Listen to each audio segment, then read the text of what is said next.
Right, welcome everyone to what they call the Sprint Shootout, but it's basically Sprint Qualifying, but for some reason they don't want to call it Sprint Qualifying.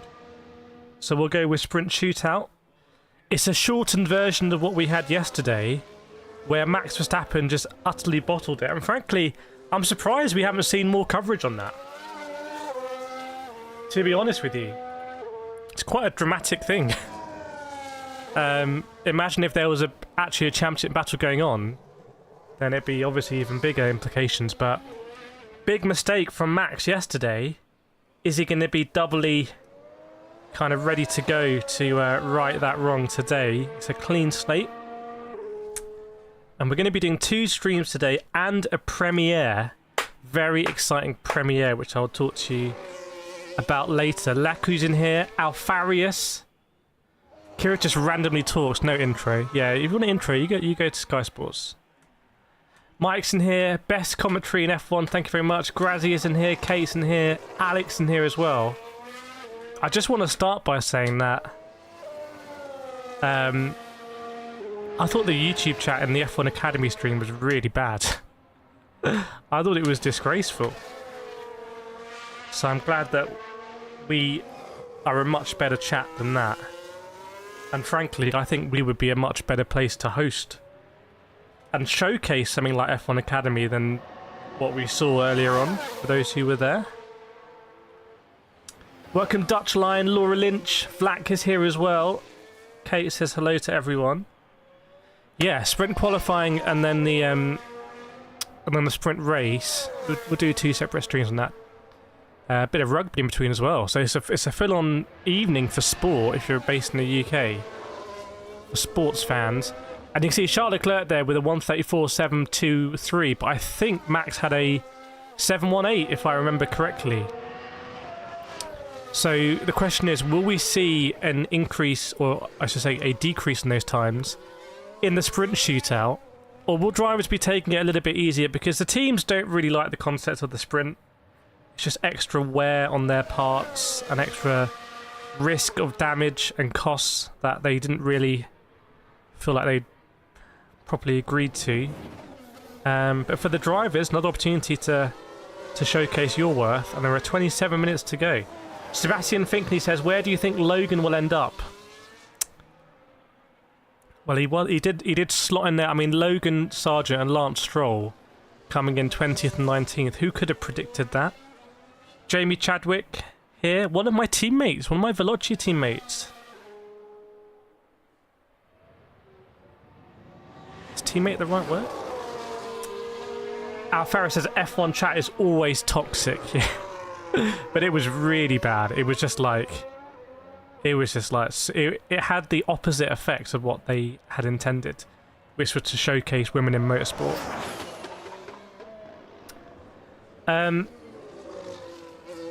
Thank you so much, Legendary. Absolutely love the commentary that Kireth gives in his races. If you do love the commentary, do feel free to smash that like button on the way in. We've got 50 people watching with 27 minutes to go and 11 on the light front. So I did set a target of 500, except it's cropped there at 50. But even if we read it as 50, we still haven't hit it yet, so still some work to go. I am feeling a little bit better from yesterday. I had some amazing honey about 5 minutes ago, and I put it in my tea. But I've kept my tea bag in my tea. Can you see? That's the tea bag. So that's a crime against tea, surely. But, you know, for me, tea is it's a freestyle sport. Welcome Daniel Gomez as well. Alfaria saying Perez and Hamilton will send it because second place is up for grabs. You mean in terms of the qualifying? Yeah, there are genuine points here. Genuine points. I think basically 8 points for the winner going down to P8. 1 point, if I remember. Laku saying Kireth has the best commentary in all of sports. Well, that is a high bar. A high bar, but we'll try and match it. Welcome Pranil again. Pranil was in there early. And Garav saying WAG1. Is that a code on the steering wheel? Max, we need you to go to WAG1, please. WAG1, confirm. Welcome, Harry. And Martin as well, coming in here. for Circuit of the Americas. What an unusual track map. You can see that what they tried to create here. You got turn 1, incredible turn 1. We saw a big crash there in F1 Academy earlier, because as I talked about yesterday, it really funnels on the exit. So, and there used to be a nasty sausage curb on the outside, didn't there, as well? Then you got the two different styles of S's. So non-stop S's, but they're very different. The latter S's really require you to take a lot more care. Then you got the hairpin, a bit more of a regular hairpin there at the far end of the circuit. It really is the far end, you can see. And a long straight that sort of crests and comes down again. It curves ever so slightly. So the ideal racing line is probably not the qualifying line. And then you come into the last sector where I really struggle. We saw so many drivers, by the way, in F1 Academy just completely ignore track limits. At the end of that straight there, see where the Texas flag is. And then you got, yeah, these tight corners, really tricky corners where very aero dependent. And I think a lot of time is there to be made. And track limits, we saw, caught out Max Verstappen on turn number 19. Literally, what's your opinion? What happened in Qatar? Well, as someone who's been racing quite a bit recently, albeit not F1 standard, but I've been getting back into doing my racing in cars and karting. Fitness is a massive part of it. I went... So for the last 3 weeks in a row I've done racing. The first week I did 3 hours in a kart across 3 different races, qualifying practices. So 3 hours, and by the end I was in... Well, actually, to be fair, in the middle I felt dead. I felt like I can't keep a hold of my lap times, and I sort of got a second wind at the end. Then I went racing, and I went karting again a few days ago, and I felt a lot stronger, and you'll see that in the video that will come out probably next week, actually, on that. And it's a big psychological thing. When you're doing a 40-minute race in karting or an hour-long race, as I do,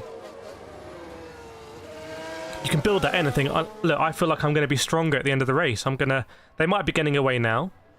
You know, they might be a little bit lighter than me, but I might have a bit more muscle. I might be paying for that weight-wise, and I feel like I'm going to come back stronger at the end of the race. So physicality and fitness, I think, are a massive part. And the reality is that some drivers struggled and some didn't. So I think the subtleness to that controversy is that some people are saying, well, if you have an easier car to drive, it's really much less strenuous than if you have a bad car to drive. So that's a subtlety to that conversation. But I think there was a bit of a bandwagon on Twitter, usual crowd, after the Qatar GP saying, this is dangerous, I don't want to watch this, it was uncomfortable, blah, blah, blah. I was thinking, okay, it's not a lot of races piping up here. And then Martin Brundle said, oh, you know, it's meant to be a bit difficult. And everyone's like, oh, Martin's stuck in the 1880s. And then Lewis said yesterday, oh, it's meant to be a little bit difficult. And I was like, oh, it's just woke Lewis. So, yep, understood. You know, a lot of feeling on that argument, but giving you my thought on it.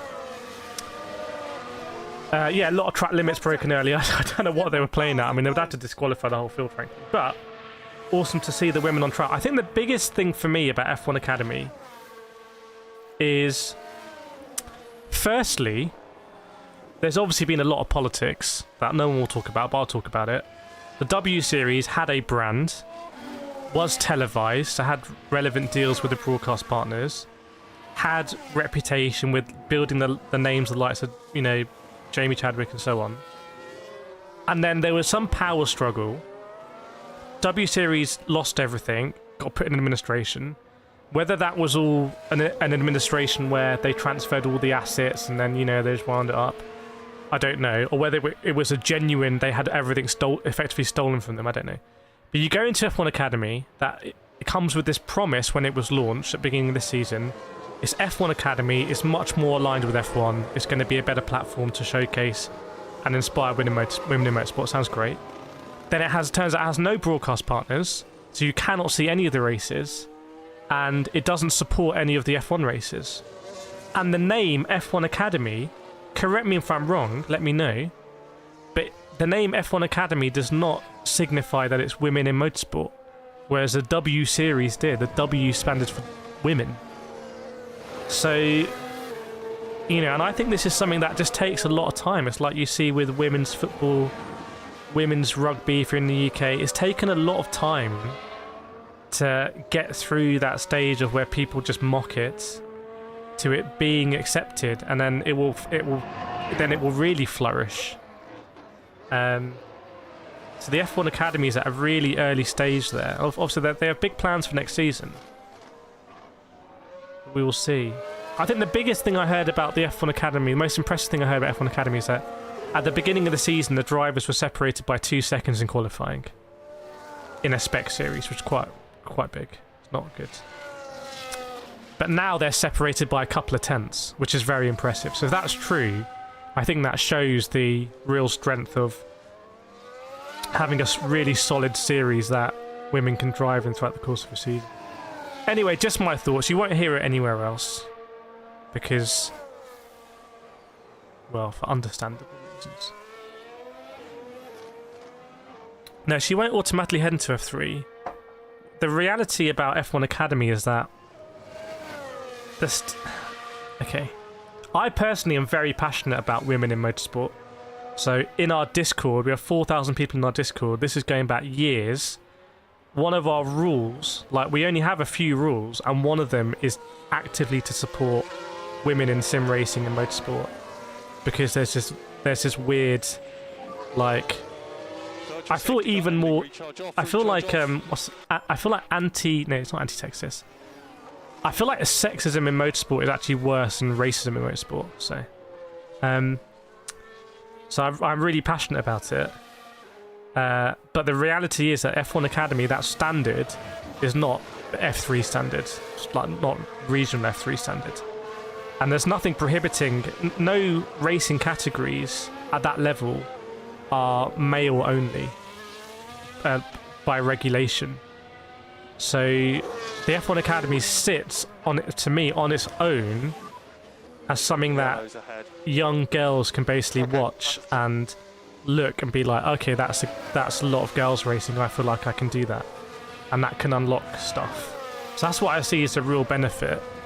But there are people like Jamie Chadwick who won W Series 3 years in a row, and now she's competing in Indy Next, and you know, as I understand, she's competing. So Cheat says Kai25 should get a real job. Don't know who that is. Shree's in depression after Aston Martin performance. Yeah, not good. Maybe Aston Martin will win the sprint to make you feel better. Welcome, Nida, back to Dallas from Austin. So Nida's going all around Texas. How was it yesterday, Nida? What did you see? What was most interesting? Let us know, our man on the ground. Actually, he might be driving. Cheat says Woke Lewis should relinquish his seat for women. Well, Lewis was the only driver I saw actually watching the F1 Academy race in the pits, which I think says a lot. Welcome, Uday Pandit. Chaya, how many women know that competing is even an option? I completely agree with you. I mean, it's like it's one of those things like I don't know, I'm not black, but if Lewis Hamilton wasn't F1, if you were a black kid watching, you might subconsciously think that F1 is just not for me. I can see that. And I think it goes even, I mean, like, yeah, you can't have women playing in the Premier League in football. That is regulated, like that is for men only. So maybe people think that F1 is for men only. So yeah, it's a really good point, actually. It's a really good point. But ultimately, I think at the end of the day, it will have to be on merit. But there's no reason, I don't think there's any reason why it can't be done on merit. Laku, does the sprint shootout start at half? Yes, it does. 15 minutes to go to the sprint shootout.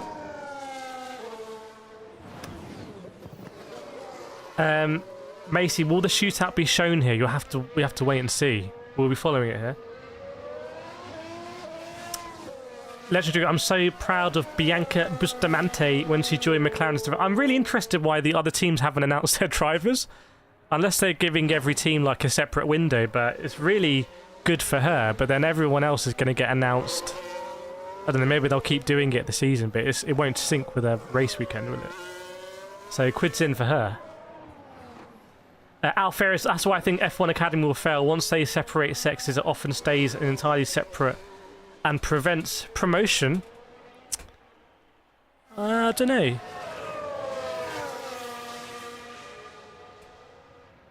Depends how you see these things.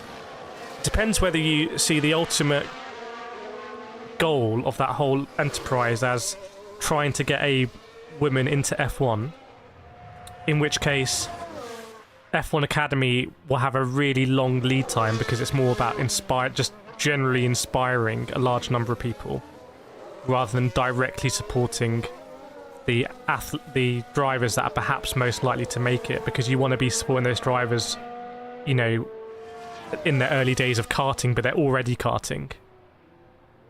Or whether you just think it's good to have the participation and it's more healthy and it's less toxic. I mean, I don't think anyone proposes that like the FIFA World Cup should run like the men's and women at the same time. It's they're separate things and they have separate values, so it depends what you believe. Lots of different thoughts on it. Nida seeing the S is straight on. So where were you sat on this map, Nida? You say you were sat straight on. So were you sat at the sort of near the end of sector 2? Sorry, near the end of sector 1. James, it was cool to see him out there, yes indeed. Shri, when you watched F1 for the first time, I can't remember. I mean, that would be...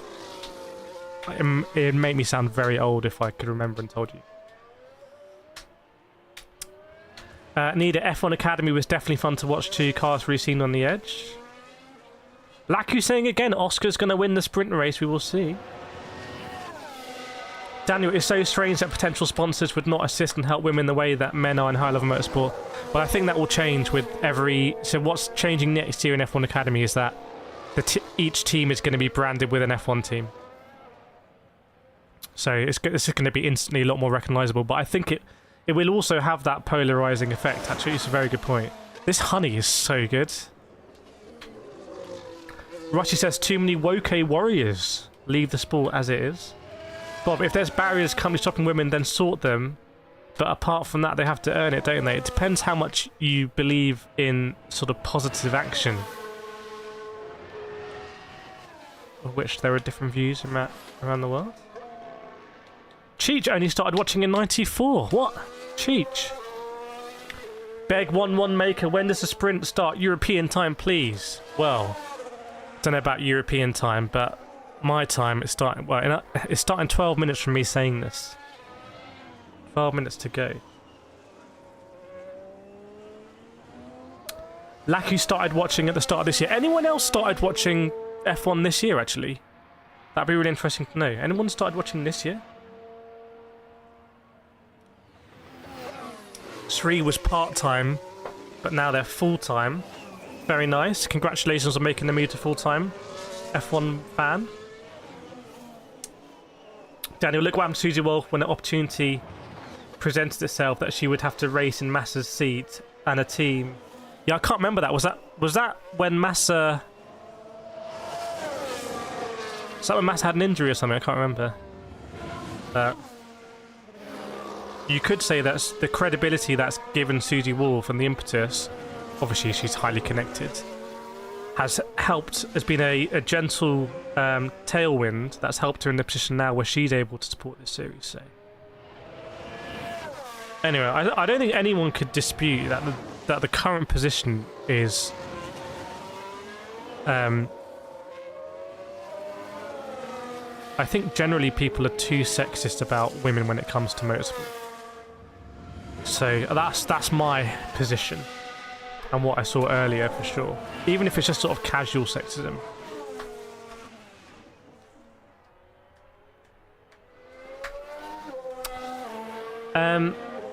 Chaya, I watched for the first time as a young child, probably about 99, 2000, at the age of 6, 7 on the early Sunday mornings. But now only gotten back into it this year. Very nice. Macy started this year. Prithvi was last year. Welcome, Patronus. Daniel, watching as far back as the 90s, but religiously following since 07. Was that 07? Was that a Kimi Räikkönen year?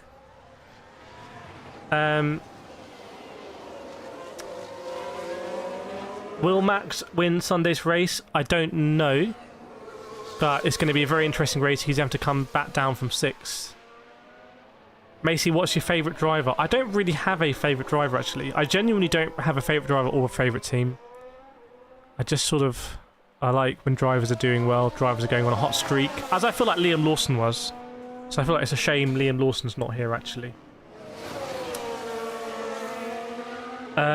Gnarly, it was Schumacher and Benetton that got me into F1. Alfaris, I got into F1 full-time circa 102. Wow, back in the day. Schumacher years. Fernando Alonso was just starting out, wasn't he? Due to working night shifts and being in Australia, prior to that, I only watched the Australia GP. 07 was the Kimi in us, indeed. Welcome, Seekis. Good to see you. Good to see you, my friend. Need is saying, I'm betting Max will make it to first on the sprint. We'll see whether he's got the bit with Tina's teeth to sort of make amends for his mistake yesterday, because it is his mistake and only his mistake.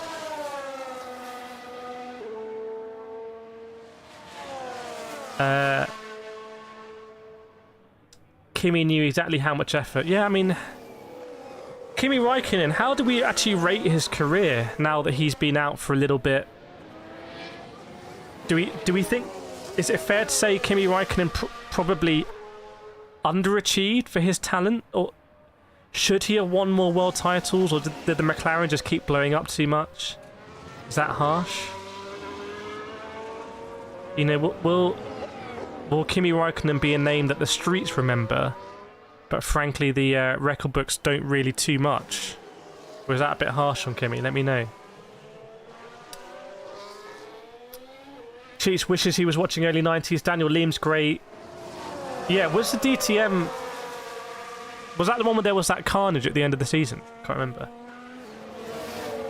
Chaya, Schumacher was my favourite then as a young child, but I'm just here for the fun and the fast lap times. Yes, indeed. Ali, I started back in the early 80s. Early 80s, my word. But stopped when Sky put it behind the paywall. But Drive to Survive got me back into it. Interesting. Drive to Survive just got you hooked back in, Ali.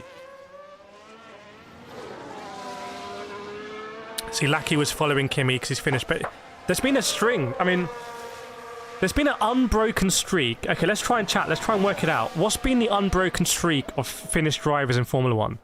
So we've got Bottas, right? Like to this day, finish, okay. So 2023. Bottas has been in since... When he came to Williams, 2016 maybe? I don't know, something like that. So was Bottas, did Bottas always overlap with Kimi? Or was there a gap where Kimi was off doing NASCAR? Oh, I don't know. But let's say there wasn't. You got Kimi, Kovalainen was in there, but Kovalainen would have fully overlapped with Kimi. Does Kimi overlap with Häkkinen? Did Kimi start at Sauber when Häkkinen was at McLaren? Because if so, how far back does Häkkinen go? Does anyone overlap with Häkkinen? How does that work, chat? Who can do the Finnish lineage in F1? Fatima loves Charles. Daniel Leon drove around the track in tears at 40% lap pace. There's someone, yeah, it was a bit mad, that, wasn't it? There's a lot of politics in DTM. Shree was born that year when Kimi won the championship. Gnarly, it wasn't on major TV where you were, okay. Seekers, do you believe Kimi will have a comeback? I think... No, but I think we'll see another Kimi in F1 in a couple of years at most.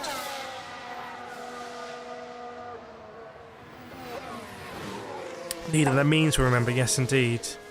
The memes will never forget. Right, everyone, we're just 5 minutes away now from the Sprint Shootout, aka Sprint Qualifying, that they mysteriously call the Sprint Shootout.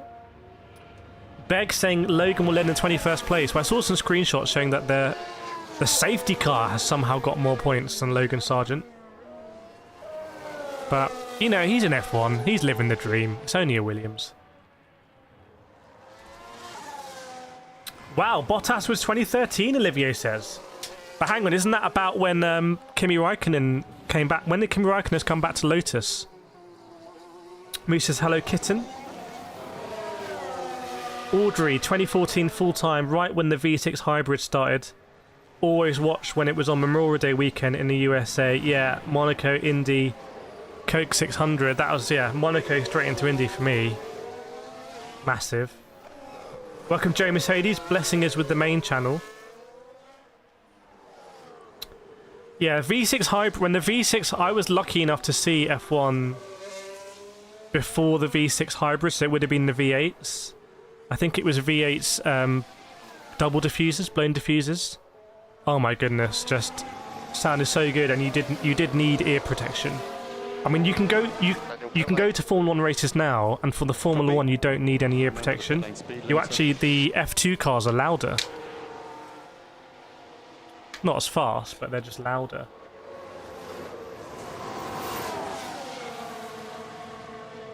Which is interesting.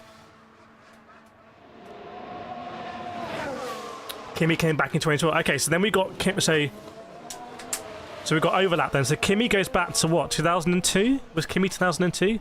Was Hakkinen still there in 2002? Yes, he was, right?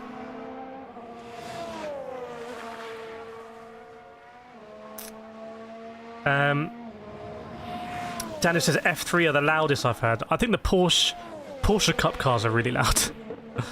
Porsche Cup cars have no business being that loud. But loudness, I mean, even the Mazdas that I'm going to show you in the premiere today are like ridiculously loud, but it's, you know, it's just the exhaust, isn't it? Angelo, any predictions for the sprint? Oh, Hamilton P1? Hamilton P1, the man's looking very relaxed. Welcome, JJ. Yeah, Nida confirming F1 was the quietest group. It's not the same. JJ with the 27-month badge. Chat, can we get some claps out there for JJ? A member for 27 months.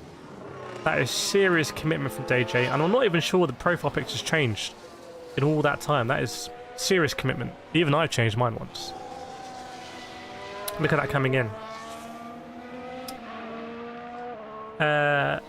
Seekers was hoping we could watch DTM. I hope to stream more stuff on this channel.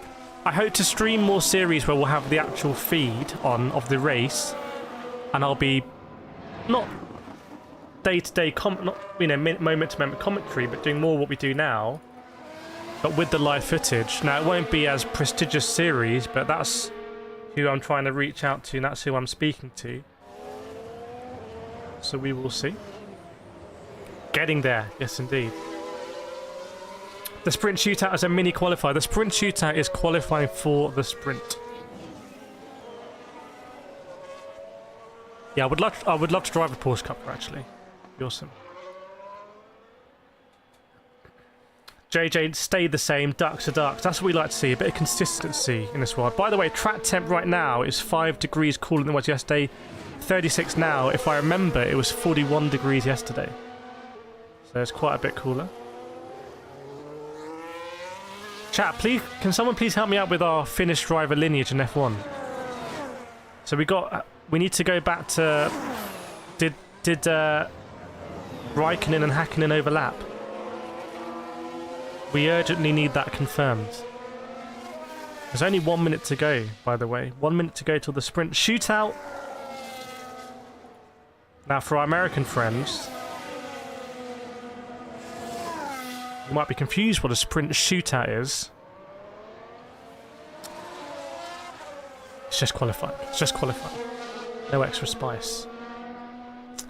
But it is all shortened. You can see that the first session, I believe, is 12 minutes, down from the usual 18 for Q1. Which gives you less margin for error. And it means that if you have a lap time deleted, you might be in big trouble, because you can't be able to kind of get another lap in. So we've seen some unusual strategies for the qualifying here. Or we did in Qatar anyway.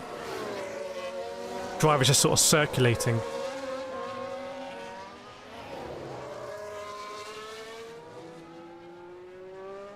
Hang on, so... Yeah, but... Hang on, there's a gap between Kovalainen and Mikasalo there. We need to bridge the gap back from Kimi Räikkönen. Jitendra says Leclerc most pole without champions. I mean, Leclerc, yeah. You say without champions, he's won a lot of races. But when are we going to see Ferrari truly competitive again? I think that will get the juices of everyone flowing, and it'll be a great intra-team battle. I think the Ferrari drivers have proven that they are both able to push each other, and we've arguably seen some of the best intra-team wheel-to-wheel racing from Ferrari this season. So I'm hopeful that Ferrari can really get it together. To be fair, they've arguably at times been the closest team over the last 2 seasons. They started last season very strongly. I mean, people forget, but they were very strong. I remember being at Catalonia and they were super strong there. And you know, Carlos Sainz won in Singapore, didn't he? So we'll see what happens here, as I believe we are imminently going to get going. Very, very, very close. In fact, it looks like Lewis Hamilton is the first driver making his way out. So welcome along, everyone. 340 people watching, 58 likes. If you can understand me, please hit that like button right now. Let's do a quick push to 100 likes, because it is the sprint shootout. So we got to sprint towards the big 100. I know we can do it, chat. I know we can do it. As it is, yes, Lewis Hamilton. Then it's going to be a couple of the Haas cars, who are difficult to say where they sit. They just blow so hot and cold, in my opinion.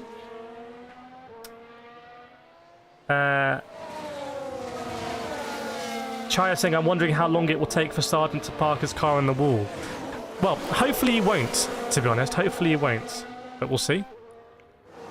That's my thought. We do have mandatory tyres, by the way. We do have mandatory tyres, so it is medium, medium, soft. So that means that everyone right now has to be on the medium tyre. So that may change things somewhat. It's another one of these things. And if you remember, there was a bit of drama in Qatar because we had the combination of these sort of weird tyre regulations. And then also, Pirelli had to limit the stint length on any tyre to 20 laps for what was about a 70-lap race. So you had some drivers who really were running low on the available tyres and had very much different strategy options available. In the end, everything was sort of neglected because of that restriction. Just worth bearing keeping an eye on here. When it comes to tyre choice, but here comes Lewis Hamilton about to start his flying lap, followed by Nico Hulkenberg. Then it's going to be Kevin Magnussen and Valtteri Bottas. The McLaren's out after them, and then Alex Albon has managed to get himself ahead of Charles Leclerc. Charles Leclerc will have to wait a little bit. So Hamilton is now coming through the S's to finish sector 1, and he's having to navigate some traffic like Daniel Ricciardo and Fernando Alonso. Welcome to Snowline in the chat. Good to see you. And any ideas on a better format? I have some ideas on a better format, which we'll talk about in a little bit. But you can see Hamilton, he's approaching Fernando Alonso as he comes into that hairpin. So you could say there's potentially a decent slipstream advantage, or there could be down that back straight. But also there were a lot of people complaining about impeding. Oh, no, actually not a huge amount. There was some complaints about impedance yesterday, Carlos Sainz being one of those. A man not afraid to get on the radio. So Hamilton's done a 25.8 in Sector 1. Obviously will be purple because it's the first sector of this session. First flying sector. No one else has beaten him yet. And in fact, Lando Norris is 0.3 behind that time. And Oscar Piastri is 0.7 behind in Sector 1 alone. So some massive discrepancies there. I wonder if Oscar Piastri has some pretty gnarly traffic to deal with. But here comes Hamilton over the line. It is a 136.4. Remember, because it is a slower tyre, we're not going to see the same lap times as we saw yesterday. In this session, at least. We'll see it in the third part of qualifying, probably. Nico Hulkenberg with a 37 dead. I'm going to try and work out where the cutoff is. They're exactly the same principles as I guided you through yesterday. If you were here yesterday, just there is less time in which to get it done. And that really affects things because Lewis Hamilton has gone over the line. He's in first, provisionally. But now he needs to get back to the pits and change his tyres if he wants to have another go. Tsunoda always gets impeded. Oh, is that the rumour on the street? Welcome, Gary Lee, as well. Good to see you, man. Deploying that like on the way in. Mark Johnson, buttered crumpets with Vegemite. No red wine today, though, Mark. And get rid of that Vegemite. Just throw it out the window right now. George Russell is about to go over the line. And... oh, he's on a very different... so interesting is a very different... strategy there from the Mercedes. So as Hamilton will be on his way in, George Russell is just setting his starting his flying lap now. Carlos Sainz, the first driver I believe to go faster than Hamilton in sector 1, had to deal with some traffic there in the shape of Sergio Perez, I believe. But how is he going to do? It's a 136.3 for Sainz, but it's a 136.3 dead for Charles Leclerc. So the Ferraris are looking potentially very, very good. Now, the Aston Martins, I'm going to have a keen eye on them because, you know, really bad yesterday, really bad. Let's see if they can improve this time around. But it looks fairly middle of the pack so far.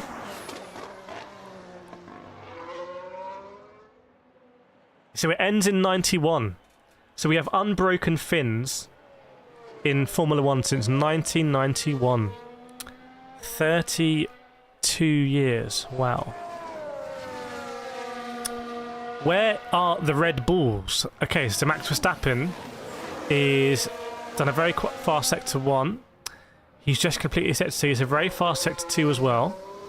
He might have some traffic to negotiate here. We will see. Sergio Perez, meanwhile, has gone 2/10 slower in sector 1 as Esteban Ocon, I believe. Yes, slots in P3 very handily.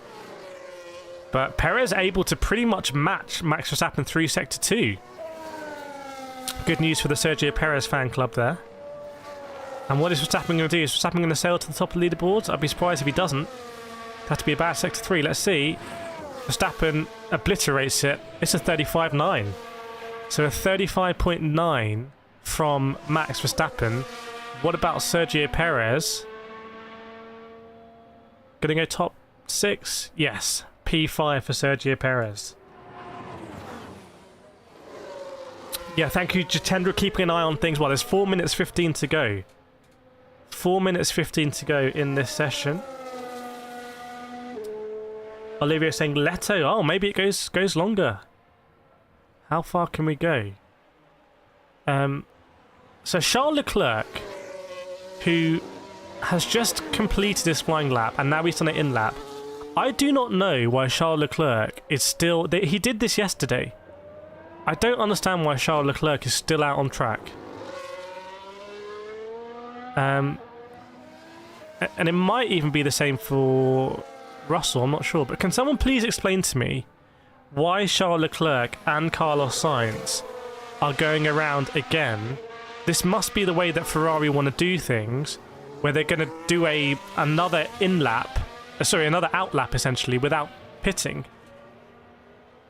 So they must be fueled up quite handily, which arguably makes a lap time even more impressive. Leclerc just making traffic fail, Mora says. But do you see what I mean? Ferrari seem to be doing this strategy. Russell saying, I can't hear you on the lap. I don't know what's going on, but I can hear all the engineers. So someone's plugged in the wrong thing in the radio sort of box thing they have at the back of the garage there. Might have been plugged into us. George, can you hear us? George, stop sweating all over the racetrack, please, and just qualify. But yeah, the Mercedes here so far have really flattered to see. So what is George Russell going to do now? Because if he boxes now, he's not going to have enough time to go out again. So he's sort of committed to staying out and just rolling around. I think teams don't really know how to handle the sprint qualifying, do they? Hart said Ferrari strategy, do a good lap and obstruct the rest, maybe. Dark Twinkle, who thinks going to be on pole? I mean, I think Verstappen isn't going to get a track limit in this one. It's a bit like that. Russell, a new type of rainmaker, Snowline says, making it rain. So I imagine now, is Charles Leclerc going to go for it now? Is there some ATC like restriction on landing here? What does Charles Leclerc do now? Because if he comes in now, he won't be able to go out again. So he has to stay out again to do another relatively bustling... no, he's gone for it. He's gone for it. See, he's gone green, green, green. So Charles Leclerc is now on a flying lap. So look how much extra fuel they have in that car. So I wonder if the lap times will tumble a little bit further and Carlos Sainz will surely follow suit. It's where we really see a lot of traffic, by the way, in this session. A huge amount of traffic.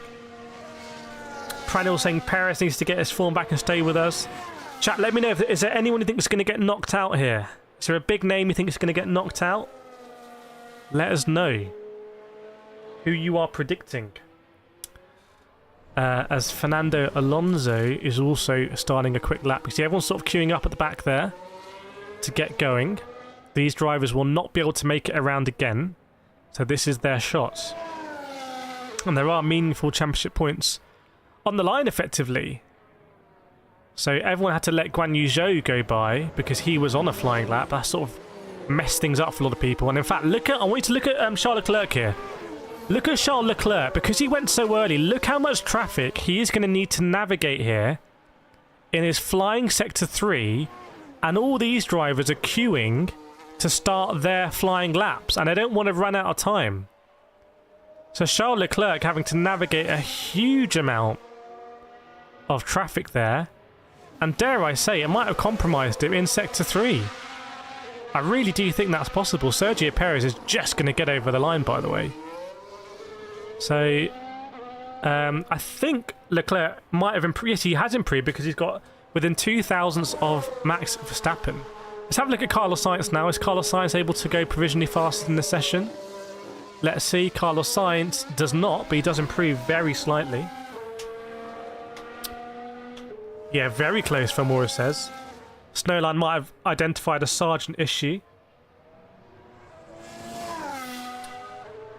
Yeah, very close.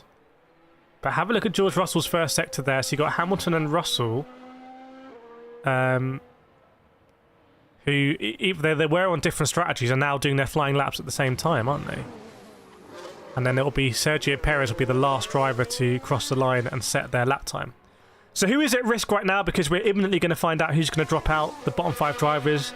Oscar Piastri really does need to improve, otherwise they could become at risk from someone like a Bottas or a Ricciardo.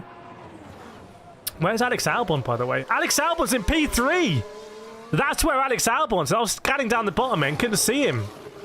Started at the bottom, now he's at the top. Look at the difference between Alex Albon and Logan Sargent. How has Alex Albon done that, by the way?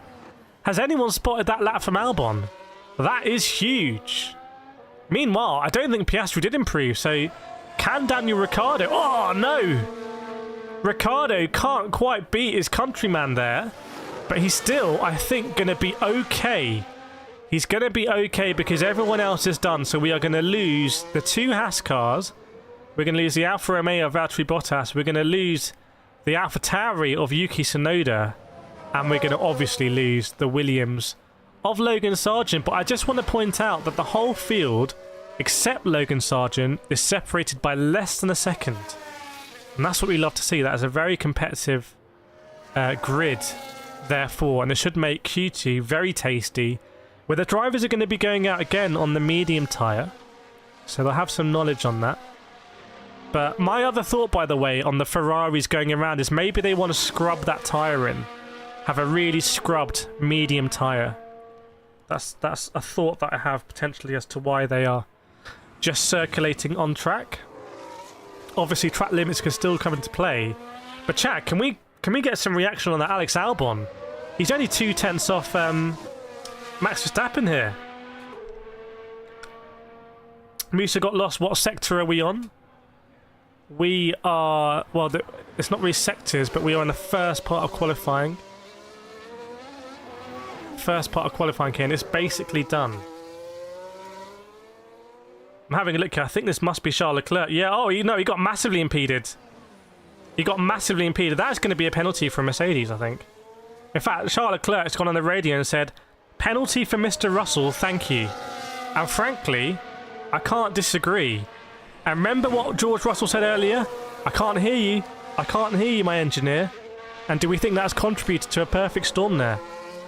Turn 19 incident involving cars 63, that's George Russell, and 16, Charles Leclerc, will be investigated after the session. So, there we go, everyone. There we go.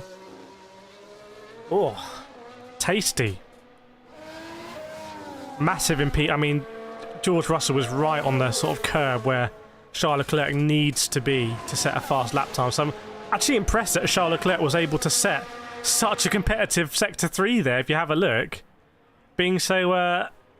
But by the way, guys, have a look at Sector 3 times. Have a look how close they are, all the way down, apart from, you guessed, Logan Sargent. It's actually Lewis Hamilton, who's done the fastest Sector 3, faster than anybody by a long way. But otherwise, other than that, the gap is very, very close. Pierre Gasly with a 31.5. It's absolutely fascinating here. Snowline saying it's a Stroll miracle. Super GT, how's it going, guys? Bit late raving to the stream. Stroll made Q2. It's all looking up for Lance Stroll, everyone. This is the Lance Stroll era now. Are you ready for it? Ashton saying good commentary. Good, not great. We'll try it. We aspire for greatness. Sometimes we have to accept that despite best efforts, we may fall short. And I'm not seeing any track deletions, by the way, at the bottom there. So Daniel Ricciardo is through. So we've got both Australians through, which is good if you're Australian. T, did Lance manage to control his temper this week? I'm not sure he did. Not sure he did. Look very grumpy earlier. So we're going to start. I think these start very quickly, if I remember, with the 10 minutes for qualifying 2. The whole point about the sprint qualifying is they really want to just get it done as quick as possible. They do not want to hang around. So we're going to go again now.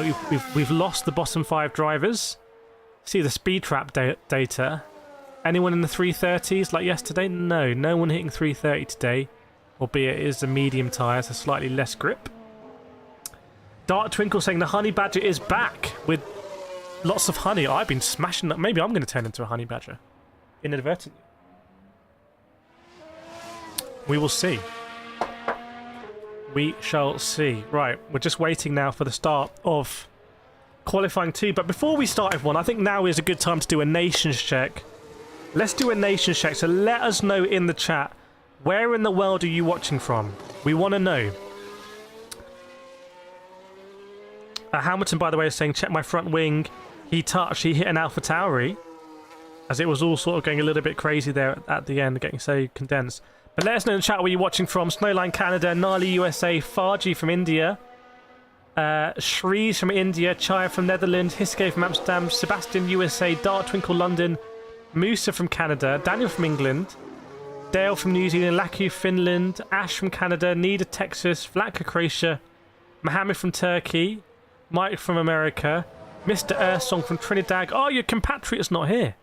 Dave from the UK, Simon from Singapore, Bert from England, Robert Lewandowski from the US, 5 from Vietnam, Alfarius from North Sentinel, Limitless England, Ayud watching from Oman, Tamang from India, Famora from Canada, Vishal from Guyana, Mountain Bikers watching from the Azores, Panel South Africa, Stemar South Africa, Joel Guyana, we've got 2 Guyanans in here, Sikis Greece, Salma Tunisia, Tanjim from Bangladesh, Lim from Malaysia, Yahal from India, Yuhart from Netherlands, Daniel from Trinidad, there we go, Jay from Switzerland, Daisuke from Philippines, Legendary South Africa, Kate from UK, Grazius from Poland, Naren from India, Oase from Pakistan, Kenneth from Norway, Martin Netherlands, Trager from Germany, Livetrap Belgium, Daberg from Hong Kong, Reynolds from Saudi, Bassar Rajesh from Mexico, Turkish Air, unsurprising, watching from Turkey,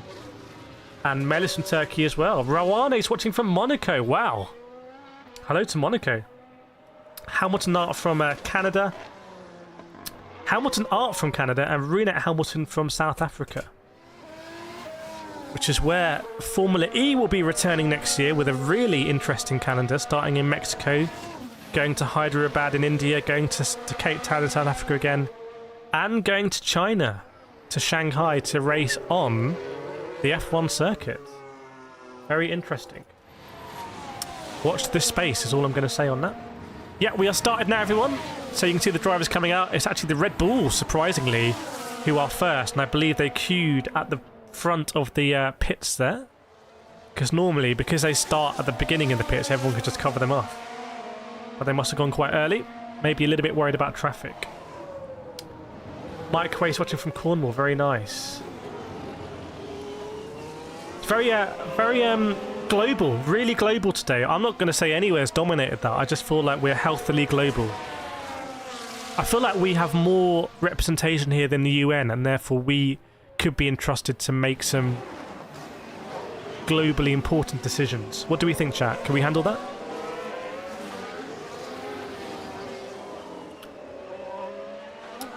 Gary's locking up. The chat's locked up. Okay, so Max Verstappen goes off then. Again, everyone's on the medium tyre.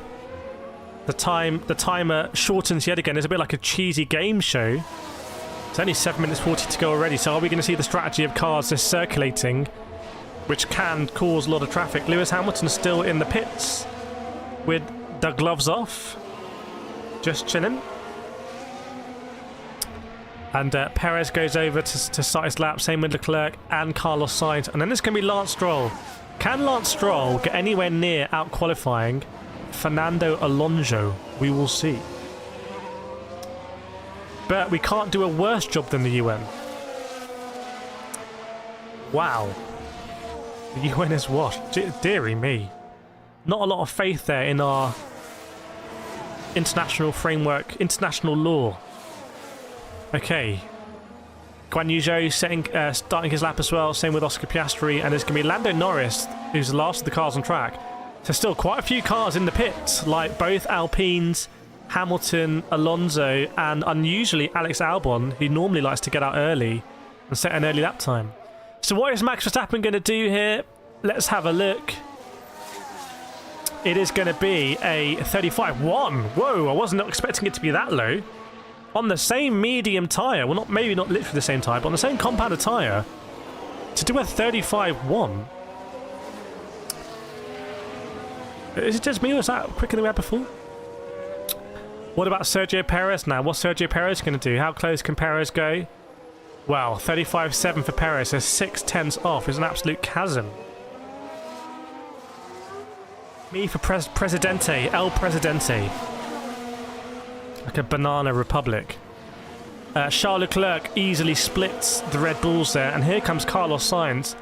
The smooth operator operates himself into third place, so we got a very big Red Bull sandwich there. What about Lance Stroll?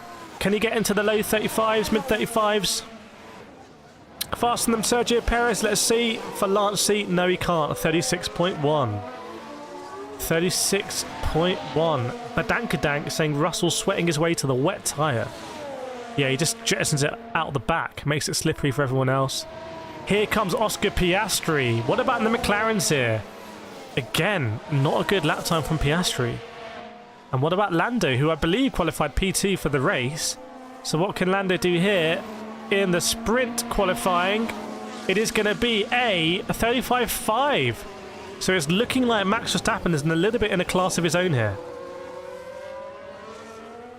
Thank you, Bert. I will remember you. I'll give you a nice little ambassadorial post somewhere nice. Dark Twinkle, I think Hamilton will turn on Hammer Time and go for pole today. Let's see. Is Hammer Time going to be activated?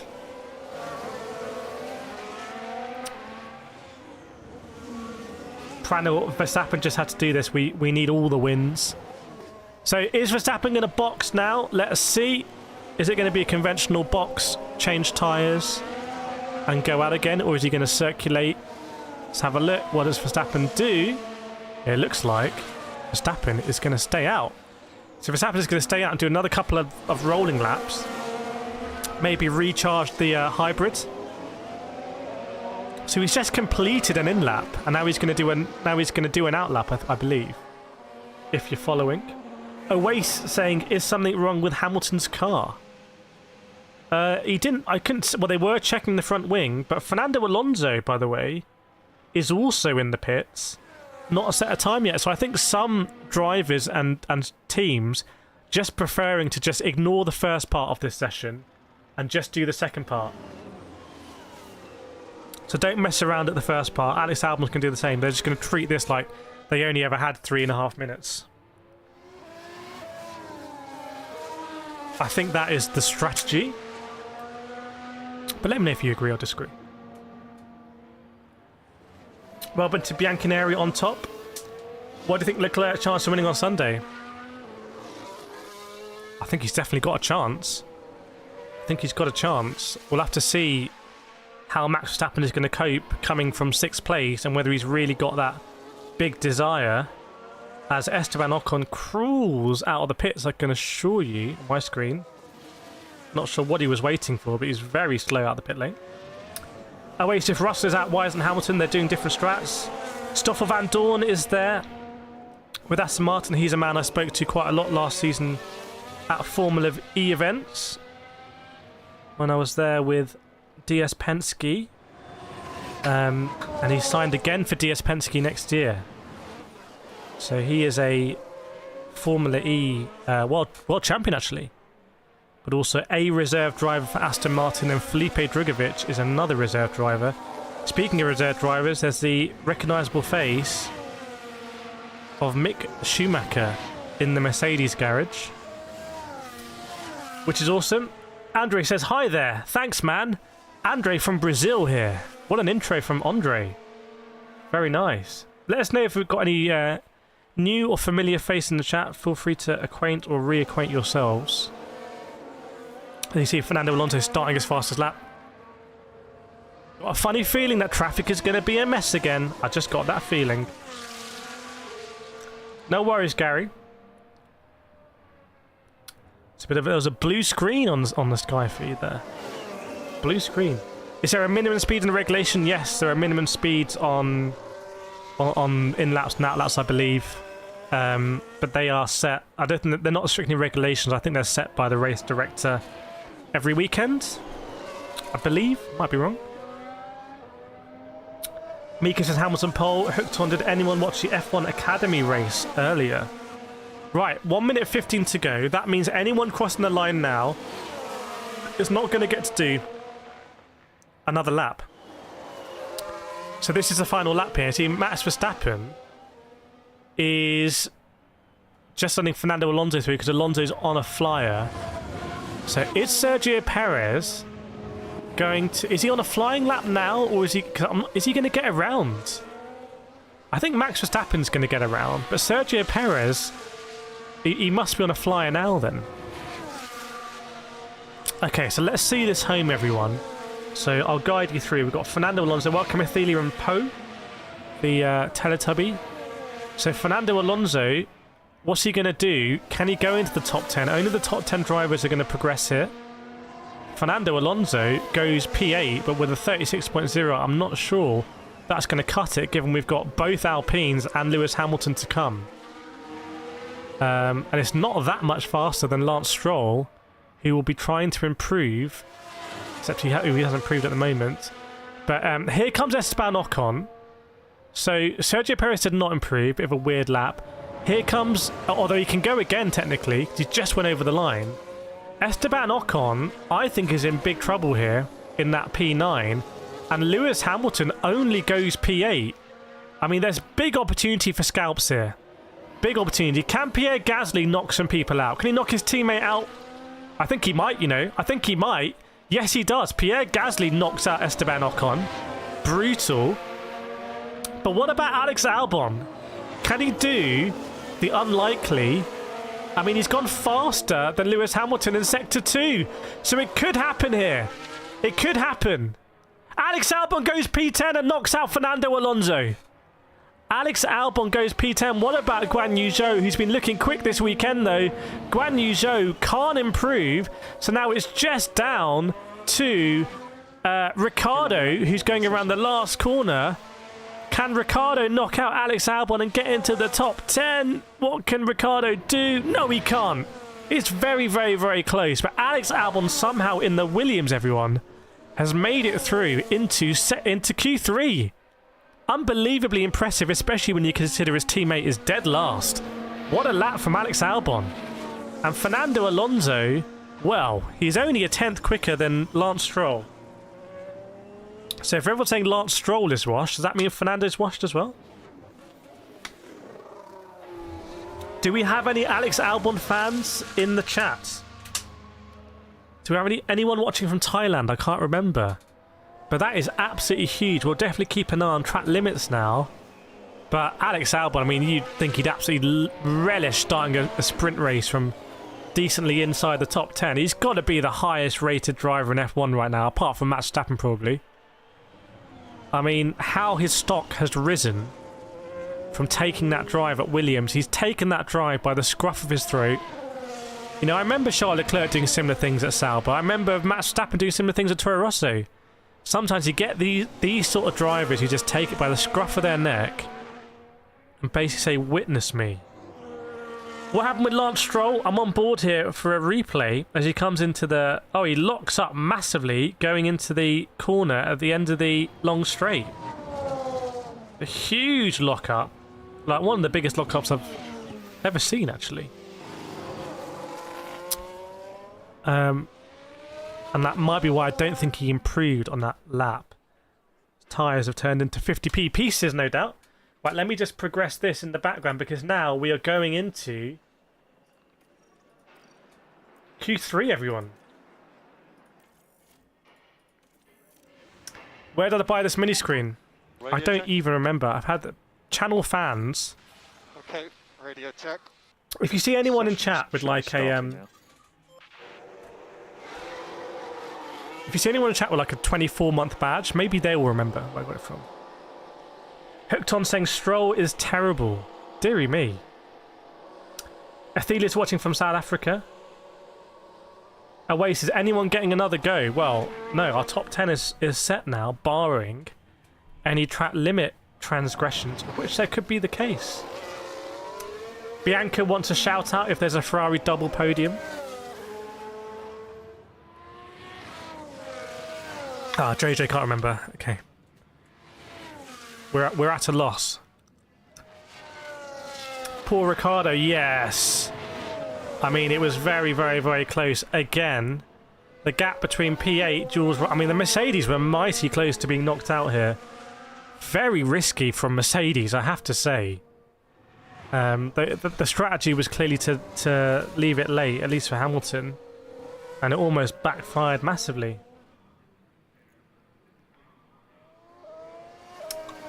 But Ankadonk saying should have had the 8th.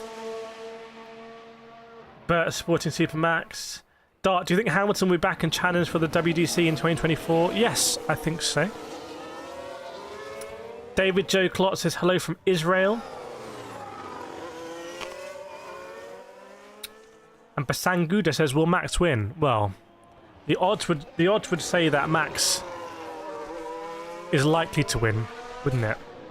Well, we're going to go here into Q3, and unlike the 10 or 12 minutes you get in normal qualifying, this is going to be abridged, but it's still the same concept, and it's going to be the first time today we're going to see the drivers on the soft tyre. In fact, they have to use a soft tyre, it's mandated. So we'll see what they can do on the softs.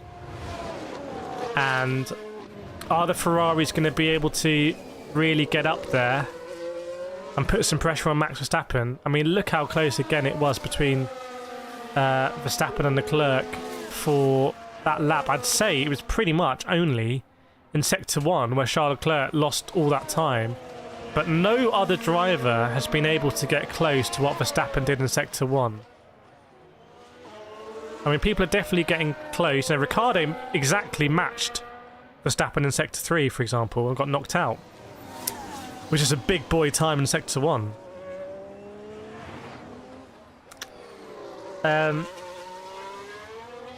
Mountain Bike says Albon is too nice not to like him. Very nice. By the way, big day today on the channel. So we got... is that Lewis Hamilton? Very close to a track limit. And it looks like the white line, the corner he's at, I think it's turn 19, is so... It's not a white line, it's a white river. They've just painted a load of white there, so it's much more difficult to get a track limit violation. I like their style. Blue Tran saying, Rick, yeah, it's showing us a fight in 11th. Yes, indeed. It's a big day on the channel. So we've got Sprint Q3 right now. Then we're going to be covering the Sprint race in a couple of hours on this channel, which should be really fun. And then immediately following the Sprint race, we've got an incredible premiere of my video where I became a racing driver and shared that experience with you. So it's a late premiere European time. Sort of prime time US time, so please make sure you join us for that. I've created that content especially for you, and it's I think if you personally enjoy racing or watching racing, I'm hopeful it'll be one of the most interesting videos you've ever seen on YouTube. So please do make sure you're there for the premiere. Bring the popcorn. Do love a good premiere. Thanks for in our studio. Pranel says Max will win on Sunday. He's unstoppable and really needs to take out that 75% win record that's standing since the 1950s. Yeah, Max absolutely dominant this season, goes without saying. He's already the driver's champion. Wrapped it up with a lot of time to spare, helped by the chaos caused by his teammate Sergio Perez. But here we go, and it's a familiar theme now in Q3, isn't it? Where you've got 2 Ferraris, 2 McLarens, 2 Mercedes, joined by, in this instance, 1 Williams, 1 Alpine. Look at the love hearts coming in. And both the Red Bulls, obviously. Vince says, that sounds exciting. We all like racing. I think there's a racing... I genuinely feel like there's a racing driver in everyone, actually. Just might not know it yet. There's something quite core to the human... the essence of being a human to racing. That is not too grandiose a thing to say. Okay, so 6 minutes 30 seconds to go. This is going to be it. Is anyone going to set a lap time, do a quick in-lap, change tyres and go again? Or are we going to see a lot of people just wait now? They're just going to wait till there's about 3 minutes to go and they're going to go out? Or are we going to see people go out, do a lap, then just sort of hang around and circulate? Let's see. Welcome, Tempo. Good to see you. Kart and motocross growing up was always intrigued by F1. Laku saying Oscar will win the next 8 drivers championships. Wow, we'll see. Yes, everyone's softs here. My prediction for tomorrow, we'll see. I think Lewis Hamilton's looking pretty strong. It will depend a lot on tyre wear. Let's keep those likes coming in, by the way. If you watch the stream, you haven't yet hit that like button. It is really important for us. So make sure you hit that like button down here. Just tap it. Just press it. Like that. It helps the stream out. Live track says much waiting. Well, I can't see anyone else out on track at the moment. So maybe that is going to be the strat. And is that as Rory McIlroy is in the... Alpine garage with Jack Doohan, who's doing a really good job in F2 this season, son of Mick Doohan. Very successful motorbike racing rider. But yeah, does this mock a little bit the format? Is it a bit of a shambles that no one's out on track? The fans want to see, the whole idea of this thing was to give more cars on track more of the time. Are the fans are going to boo? Is it going to be like Indy 2005 all over again? We'll see. Who do I think is going out first now? I can see that the McLaren garage, they're just looking on the screen for someone else to go out, and then they're just going to follow them. Oh, that's clearly their strategy. They're just looking at the other cars. As soon as someone goes, everyone's going to go. It's like, what is that like in life? As soon as one person goes, everyone will go. It's just no one's got any independent thought anymore, and it's going to cause traffic problems. Hooked on. I always wanted to go racing, but when I was a kid, there was nothing where I lived. That's where sim racing comes in these days. Musa, if I were to get a sim racing setup, what would you recommend without buying a PC? Get a PlayStation, Gran Turismo, get a Logitech wheel. and get a GT Mega Prime Light. Don't get this one. It's too expensive probably. If you're just starting out, get the Prime Light, because a Prime Light is genuinely really solid and like something you actually might never need to upgrade. Got you the first time, but oh, there we go. Mod just coming in like lightning. Right, there we go. So as I predicted, a Red Bull goes out and the McLarens immediately follow. And now everyone is pretty much exiting the pit lane, as you can see. So we're gonna do our last lap shootout. I mean, they may as well at this rate just mandate it's just a 1 lap. Or they should do the sprint shootout. You have a 1 lap and then you queue them all up and then they go one by one by one. I mean, I could see them going there. I could see them going there. Well, chat, you let me know. Who do you think is going to get pole position here for the sprint? Let us know right now and then we'll see if you were correct. So let us know right now and we'll see if you were correct. I think Carlos Sainz is going to be one of the last drivers to get out. I'm going to say that Charles Leclerc is going to get this done. I'm going to say Charles Leclerc is going to get this done. Let's find out. Yeah, I mean, they do more than 5 seconds, but they used to do that in Formula 1 qualifying about 20 years ago. Snowline says, there's nothing more I love than when I'm racing in real life. I'm sure you're going to love the video premiere later then. Christopher's going for Logan Sargent for pole. I wouldn't put too much money on that bet. Musa prays for Hamilton, but doesn't look like it. Tawanda says Hamilton. GL says Hamilton. Laku says Oscar. Live Track says Max. Alfaria saying Gasly. Well, the Alpines have flattered to deceive so far. Yeah, not a bad idea in search. I think they should get to a point where we do reverse grids. They should probably do 1-shot quali, genuine sprint, reverse grid a random number. Right? So you do a 1-shot quali, that's it. None of this Q3, Q2, Q1, Q5 nonsense. 1 shot, bang, bang, bang, bang, bang, all 20 cars set a lap. Immediately go into like a I don't know, a 13-lap sprint race. Bosh, meaningful points. And then you draw, a celebrity draws a number out of a thing. Oh, it's number 7. Okay, the top 7 are reversed. Another 12-lap sprint race. Bang. And that's the vibe on Saturday.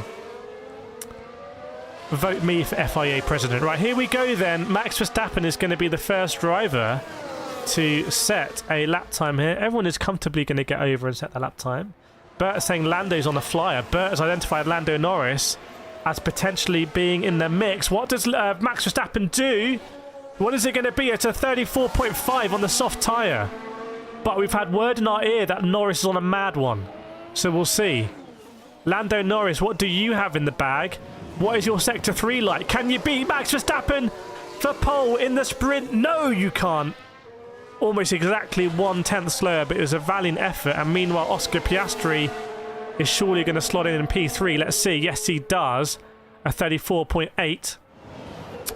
It's now all eyes on Pierre Gasly, but then my man that I tipped, who is Charles Leclerc, who's looked absolutely rapid in Sector 2. But here comes Pierre Gasly. Gasly slots in P4, as you might expect. Very close there between Piastri. But what can Charles Leclerc do? What can Charles Leclerc do? Keep an eye on this. This could be big from Charles Leclerc. This could be big. Is it big? Oh, it's 500th off Max Verstappen. So he slots in P2 so close. Alex Albon goes quicker than Gasly. Gasly had a terrible lap. Must be an issue with that. Don't know if he's going again. No, he isn't. Here comes Carlos Sainz in the other Ferrari. What can Carlos Sainz do?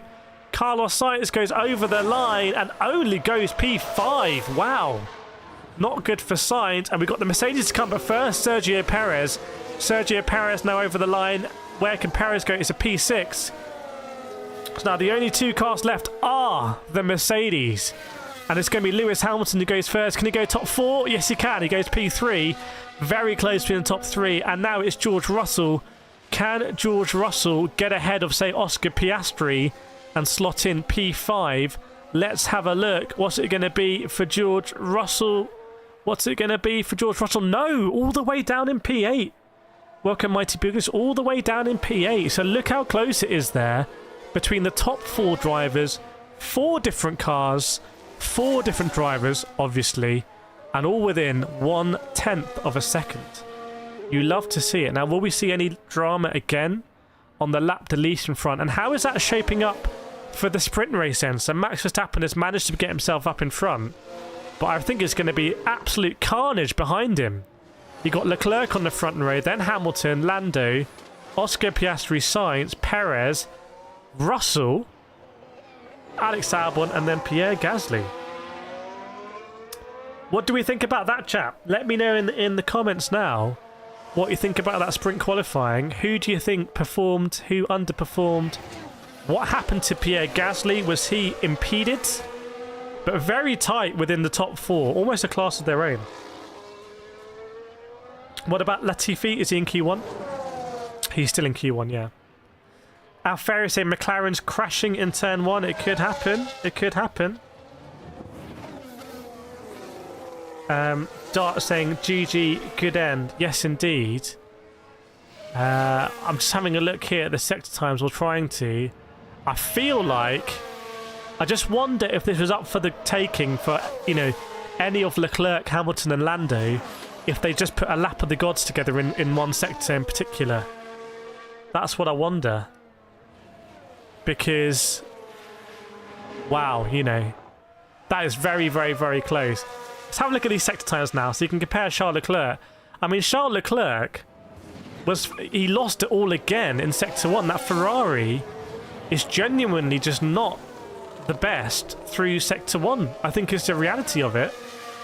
You know, Charles Leclerc is slower than Verstappen, Hamilton, Norris, Piastri, Sainz, his teammate, Perez, and pretty much the same as Albon and Gasly. So, yeah, not good for Leclerc. I mean, we're only talking about a 10th. I mean, I don't want to get too...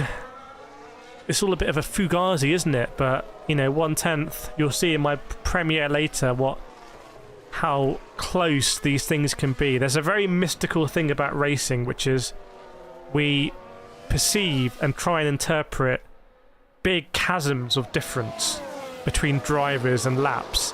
And actually the reality is that we live in this impossible compression of time that we can't even quantify. It is so small.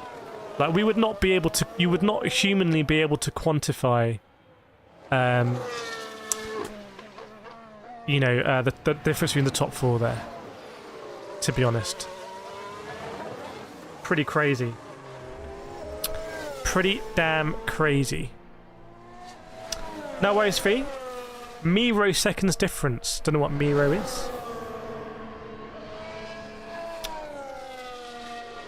Laku says, in the sprint, same thing will happen that happened Qatar. We will see. Mia Russell was sweating too much. Alferis sprints on at 8. I'll be driving home. Alferis says, put us on audio. Obviously, definitely don't have us on video when you're driving. But if you've got YouTube Premium, you can just have us on the audio front. Or maybe I should stream this live on Spotify. Ooh. Hello to our Spotify viewers. This is brought to you by Audible. What do we think, chat?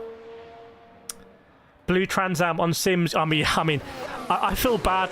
The reason was I feel bad for splitting hairs over a 10th, because a 10th in that sector 1 is like it's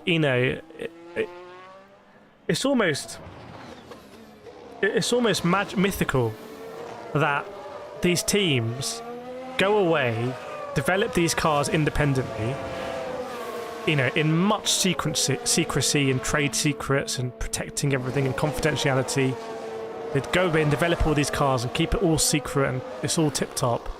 And they go out and they put drivers in them who are from all over the world in different shapes and sizes and different experiences.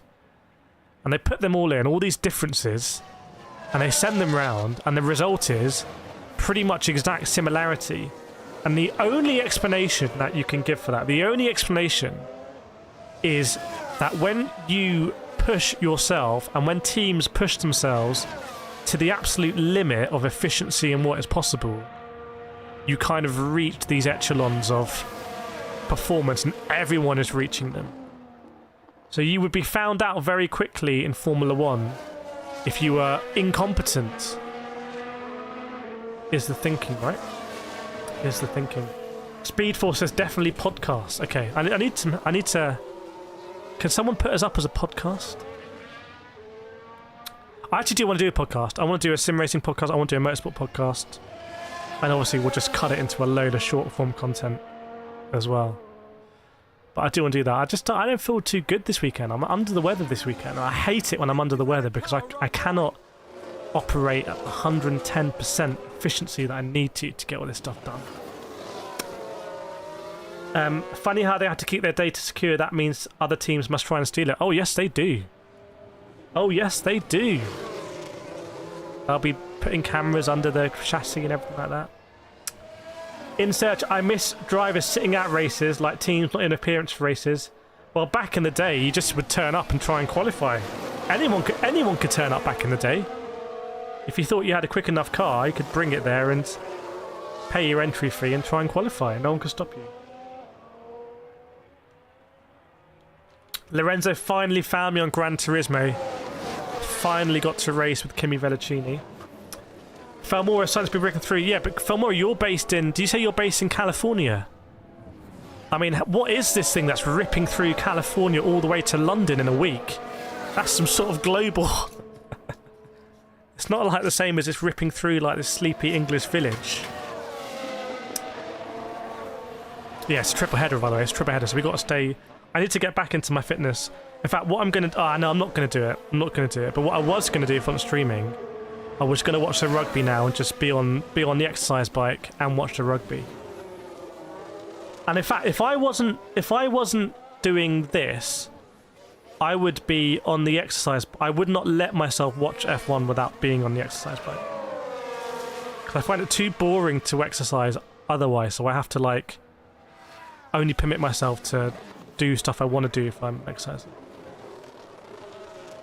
Yeah, Shashika Leclerc felt he was impeded by George Russell, and I feel like he actually almost inevitably was, actually, so I'd be surprised if Russell doesn't get a 5-place grid drop here, in which case it kind of sucks for Daniel Ricciardo that Ricciardo didn't make it through to Q3. Laku says, did Oscar have the best Sector 3? I think, yes, he did. Oscar Piastri had the best Sector 3, but a really poor Sector 2 for Piastri. Speed Force, what do you think of F1 Academy? I spoke about that early on in the stream. Someone can clip that. Someone clip it and put it on TikTok or something. I'm surprised more people don't clip my stuff. People clip my whole videos, and I'm like, I have to reach out and be like, that's not really cool. But I'm surprised people don't clip my commentary. Yeah, check in our Discord because I have discount codes for everything. I get you money off Logitech, Moser, GT Omega.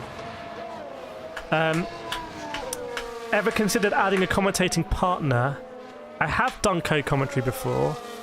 It's a different dynamic. I think co-commentary is better when you're with someone physically. Otherwise, it's just, yeah. And it depends what you're trying to cover, because I probably subconsciously try and in some way manage or influence the flow of the stream, like, you know, building and then discussing and building and whatnot, just subconsciously. And so if you're two people who aren't exactly on the same wavelength, and also just means I can completely speak my mind and not have to worry about offending a co-commentator. Yeah, it's a rugby soon, by the way. It's a rugby in 25 minutes. All I'm going to be doing now is I'm going to be watching the rugby, and then I'm going to come and stream the race. So I might even just watch it here. I might just watch it here and I'll watch it downstairs. TikTok is garbage. Have I met Hamilton yet? I've never met Lewis Hamilton. I have met a lot of the other racing drivers, and I have raced against other racing drivers in sim racing. But I've never met Lewis Hamilton, actually. I would really like to interview him. JW says rugby dinner F1. It's like that Golf Wales Madrid, isn't it? How much time left until the sprint race? I think there are 2.5 hours, although I'll be corrected if I got it wrong. I'll put a link to it in here, actually. I'll put a link to it. Oh, we got some people waiting in there already. Love it. Absolutely love it. So make sure you set a notification on that and it will just ping you on your phone or whatever. Does it ping you on TV? If you're watching on TV, is it like, oh, you got this notification? Yeah, but we're gonna go live at 10. We're gonna go live at 10 and just chill, talk about the sprint, talk about the rugby probably. Get ready to talk about rugby. Yeah, I'm gonna eat honey. By the way, a very serious question for serious people. Don't try me on this. I bought a jar of honey like that big. Okay. Like the jar of honey is like as big as this, not as wide, right? How much of that can I eat without killing myself tonight?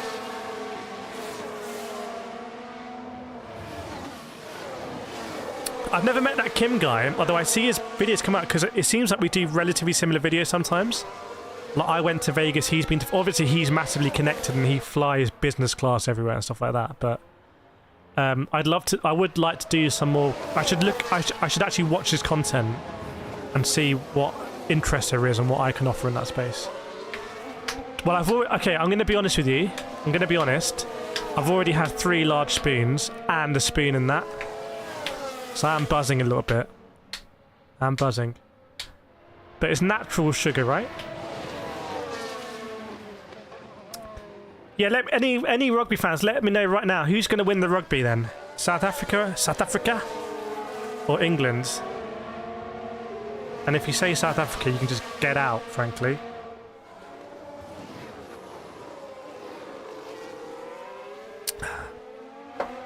But I did buy some nice honey.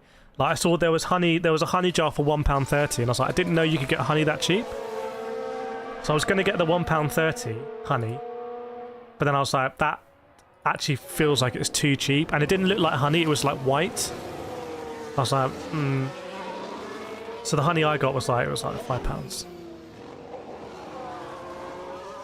Honey isn't great for diabetics, so I'm not aware that I'm a diabetic, but don't want to. Oh, it's my mouse. Don't want to be a diabetic. If I can avoid it. 3 spoons. I'm already a spoon over then. Right. Okay, that's not so good. Remo says South Africa. Remo, you can get out. Mark says go Bocky. You can get out as well. Copy. South Africans. Cheap honey is fake, made by machine to the bees. Okay. South England. Pranel says South Africa is going to destroy England tonight. Get out, Pranel. Don't even close the door.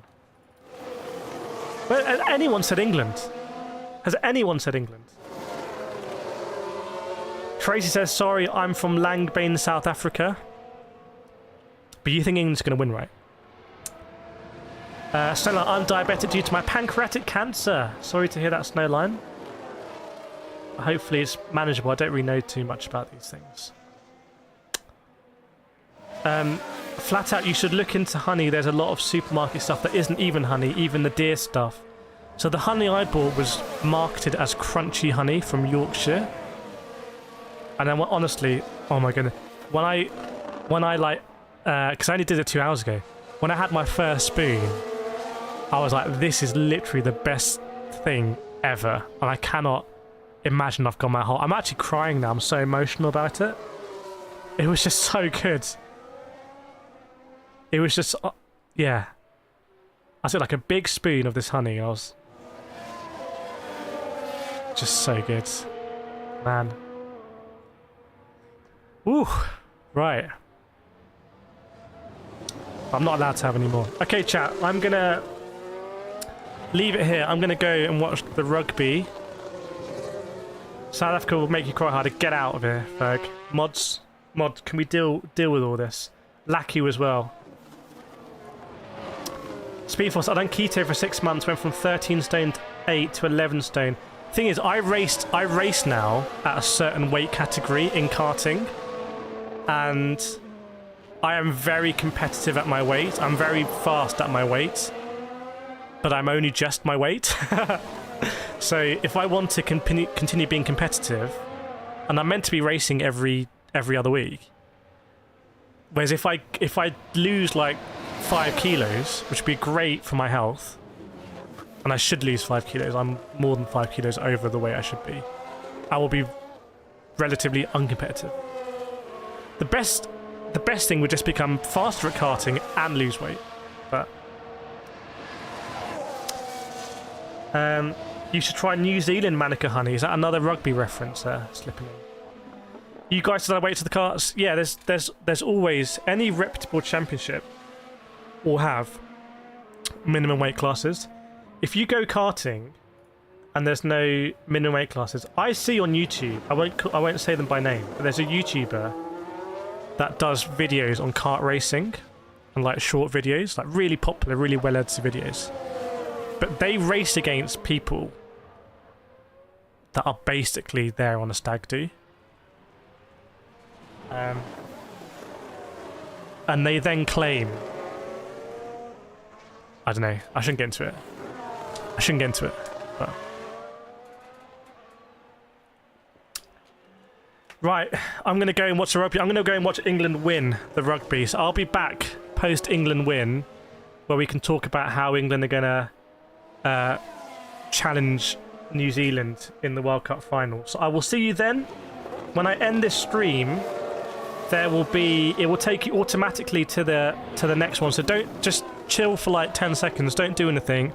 It will take you to that page. You can just leave a notification there. Leave a like as well while you're there. And so you're all ready to go where you know it is right. I will see you all for the sprint race in a couple of